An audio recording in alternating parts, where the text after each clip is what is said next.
You have a child with ADHD? How do you know? I mean, you could get them tested, her tested. You suspect maybe at first. And how do you deal with it once you know, once you find out? It depends, I would think, on the level of the ADHD. I think a lot more people have it at some form of it than we think.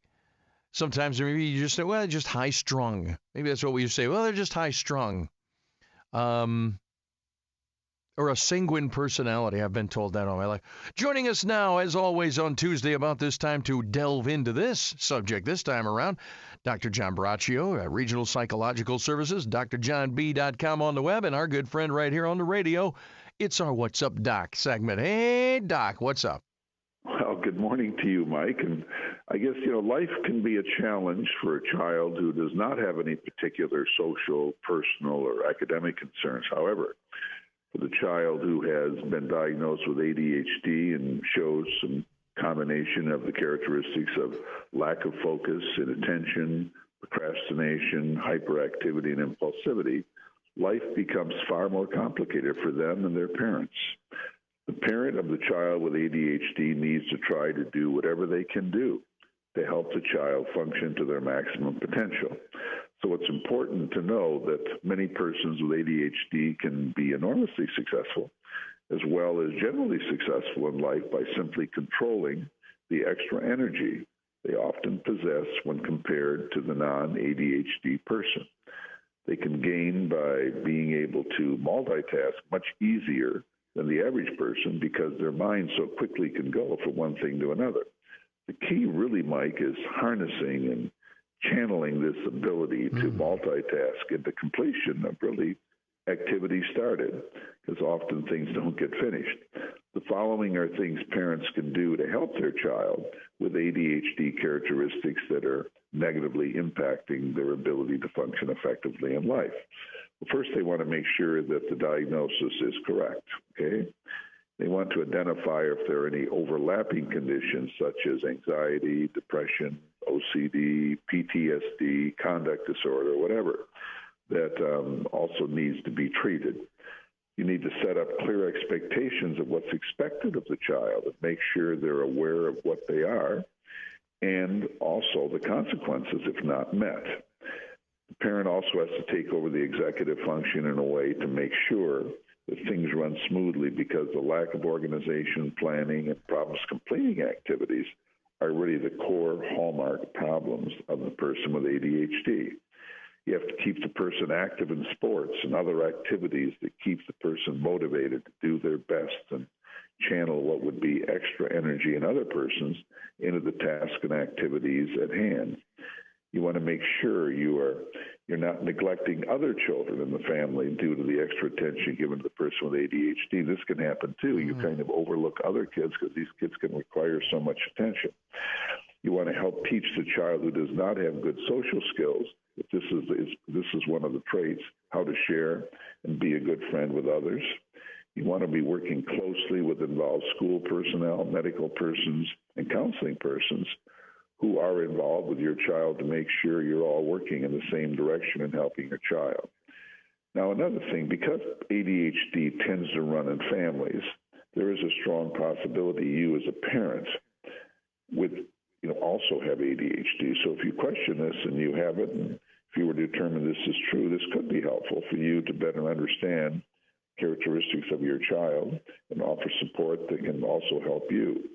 But the main thing is the overall goal is to make sure that you and your child are moving forward to help them overcome the ADHD characteristics that can really negatively impact the person's personal, social, and academic life. So it really can be really a lot of work for the parent. We really want to help the child. We really do want to offer them treatment. We want to offer them support, and we just want to be like good parents are, try to identify the particular needs of the child and be helpful and move forward with them. ADHD is, we say it, but do we often say, because it just takes too long, what it is? It's attention deficit hyperness? Well, yes, ADHD is attention deficit hyperactivity disorder. What Yeah, it is, right. there's really three definitions. Okay, Oh, one within ADHD. One is predominantly inattentive. Okay, one is predominantly hyperactive and impulsive, and three is combined. So you can have one of three. There's three separate diagnoses under ADHD. And obviously, they do present differently.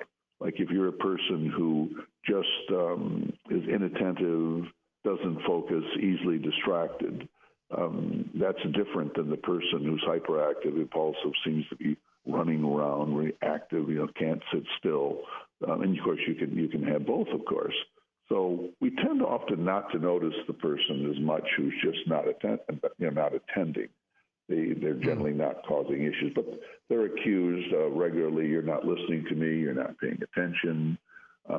What oh yeah, yeah. ozone layer are you in? I mean, these are things, or you're getting up to go to a bedroom to get something, but you're sidetracked two places along the way, and you even forget what you were doing. Like, here's an example. Your wife could say, "Hey, Mike, would you please go in there and get that pillow?" And then all of a sudden, she says, "I wonder what happened to Mike." All of a sudden, she looks, and you're outside looking at a light, that you were thinking. All of a sudden, your wife says, "Well, what about that pillow?" You'd say, "Oh, I forgot about that. I just was thinking of this on the way by, so I just happened to come out here." Now, those are typical things the ADHD person does, or comes in, can't find their key, just tends to be in their own world. I talked to a person actually who had 50, it's hard to believe, 50 books that he hadn't finished. But he liked books and he liked to start them. And he intended to finish them, but there are people that have projects that they don't finish. Those are hallmarks of the ADHD person, that they start so many things but don't complete them. They're good at multitasking, but in life, to be successful, you have to complete things, and that is one of the problems that person with ADHD have now. And this is more than just an anxious person. Sometimes anxiety and ADHD can be confused, but they're really very different situations if they have similar symptoms. But it's the person who can be in the ozone layer and not quite connected to things that are said.